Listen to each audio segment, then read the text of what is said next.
Big Boss season 9ல இப்ப ரீசென்ட்டா evict ஆகி வெளில வந்திருக்கக்கூடிய சாண்ட்ரா, அவங்களுக்கும் பார்வதிக்கும் இருந்த அந்த கருத்து வேறுபாடுகள், அந்த முரண்பாடுகள் இது எல்லாத்தையும் மறந்துட்டு, இவங்க 2 பேருமே சகஜமான ஒரு இயல்பான ஃப்ரெண்ட்ஸா மறுபடியும் மாறுவாங்களா? ஒருத்தருக்கு ஒருத்தர் மாத்தி மாத்தி அந்த ஒரு மன்னிப்பா இருக்கட்டும், அவங்களோட அந்த வருத்தங்களா இருக்கட்டும், இத ஷேர் பண்ணி ரியல் லைஃப்ல மறுபடியும் வந்து ஒண்ணு சேருவாங்களா? அப்படிங்கிற எதிர்பார்ப்பு ஏற்பட்டிருக்குது. அப்படி ஒருவேள நடந்தா, சாண்ட்ரா அப்புறம் பார்வதி இவங்க 2 பேர் தரப்புல அவங்க என்ன விதமான சில விஷயம் டிஸ்கஸ் பண்ண வாய்ப்பு இருக்கு அப்படிங்கிறத பத்தி தான் இந்த வீடியோ டீட்டெயிலா பார்க்க போறோம். சாண்ட்ராவ பொறுத்தவரைக்கும் ஆரம்பத்துல பார்வதி கிட்ட ரொம்ப க்ளோஸா இருந்தாங்க.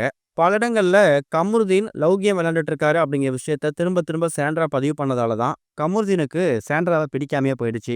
ஏதோ ஒரு இடத்துல இவங்க 2 பேரும் பண்ணக்கூடிய விஷயங்கள் ஒரு வரம்பு மீறி போயிருக்கு, எல்லை மீறி போயிருக்கு அப்படிங்கிறத கார் டாஸ்க்ல சாண்ட்ரா சொன்னதுக்கு அப்புறம் பார்வதிக்கும் கமருதீனுக்கும் கோவம் அப்படிங்கிறது கொஞ்சம் அதிகமாயிடுச்சு. அதோட வெளிப்பாடா சாண்ட்ராவ கார்ல இருந்து எட்டி உதைச்சு வெளில தள்ளி விட்டு ரெட் கார்ட வாங்கிட்டு வெளில வந்திருக்காங்க. ஆனா இதே பாரு சாண்ட்ரா கிட்ட எந்த அளவுக்கு க்ளோஸா இருந்தாங்க. அதாவது கமருதீன் விஷயத்த தாண்டி பல விஷயங்கள பார்வதி சாண்ட்ரா கிட்ட ஷேர் பண்ணியிருக்காங்க. அப்படி பக்கபலமா இருக்கக்கூடிய சாண்ட்ராவும், இன்னொரு பக்கம் பார்வதியும் ஒரு நைட்ல டோட்டலாவே மாறுவாங்க, பிரிவாங்க அப்படின்றத யாருமே எதிர்பார்க்கல. எப்படி பார்த்தாலும் எண்ட் ஆஃப் த டேல இது வந்து ஒரு ஷோ. இந்த சீசன் இன்னும் ஒரு வாரத்துல முடியப்போது. அதுக்கப்புறம் பெர்சனலா கிரட்ஜ வந்து வச்சுக்கிட்டு, அதுக்கப்புறம் ஒருத்தருக்கு ஒருத்தர் பார்த்து கோவப்படுறதால எந்த யூஸும் இருக்க போறது கிடையாது. ஒரு பக்கம் பார்வதி ஃபேன்ஸ், இன்னொரு பக்கம் சாண்ட்ரா ஃபேன்ஸ் இவங்க எல்லாமே மாத்தி மாத்தி இப்ப அவங்களோட கோவத்த சோசியல் மீடியால ஷேர் பண்ணிக்கிட்டாலும், ஏதோ ஒரு இடத்துல மறுபடியும் இவங்க 2 பேரும் மிங்கிள் ஆக தான் போறாங்க. ஃபியூச்சர்ல இவங்க 2 பேரும் ஒண்ணா சேர்ந்து வொர்க் பண்றதுக்கான ஒரு ப்ராஜெக்ட் வந்தா, கண்டிப்பா அவங்க ஓகே சொல்ல தான் போறாங்க.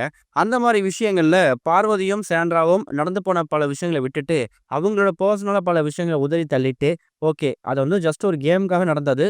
யாரையும் யாரையும் பழிவாங்க பண்ணல அப்படின்றத புரிஞ்சுகிட்டு, அட்லீஸ்ட் ஒரு மெசேஜ் ஐ அம் சாரியோ, இல்ல வந்து நடந்து போச்சு. நம்ம அடுத்த ஸ்டெப் மூவ் ஆன் பண்ணி போகணும் அப்படிங்கிற மாதிரி ஒரு விஷஸ் பண்ற மாரி ஒரு மெசேஜ மாத்தி மாத்தி அனுப்பிக்கிட்டாலோ, இல்ல ஒரு விஷ் பண்ற மாரி ஒரு பேப்பர்ல எழுதி கூட அவங்க அனுப்புனாங்கன்னா, கண்டிப்பா 2 பேருக்கு இருக்கக்கூடிய இந்த கருத்து வேறுபாடுகள் வந்து தீர்ந்து 2 பேரும் ஒண்ணா சேர்ந்து வொர்க் பண்றதுக்காகவோ, இல்ல அடுத்த ஸ்டெப் மூவ் ஆன் பண்ணி போறதுக்கான வாய்ப்புகள் கிடைக்கும். ஆனா அதுக்கு பார்வதி இடம் குடுப்பாங்களா? இல்ல இன்னொரு பக்கம் சாண்ட்ரா இடம் குடுப்பாங்களா? அப்படிங்கிறது தான் கேள்வியே. நம்ம முன்னாடியே சொல்லியிருந்தோம். எப்படி பார்த்தாலும் இது வந்து ஒரு கேம். ஒரு கேம்ல சாண்ட்ரா வந்து டிராமா பண்றாங்க. இன்னொரு பக்கம் பார்வதி வந்து ரொம்ப எல்லை மீறி பேசுறாங்க.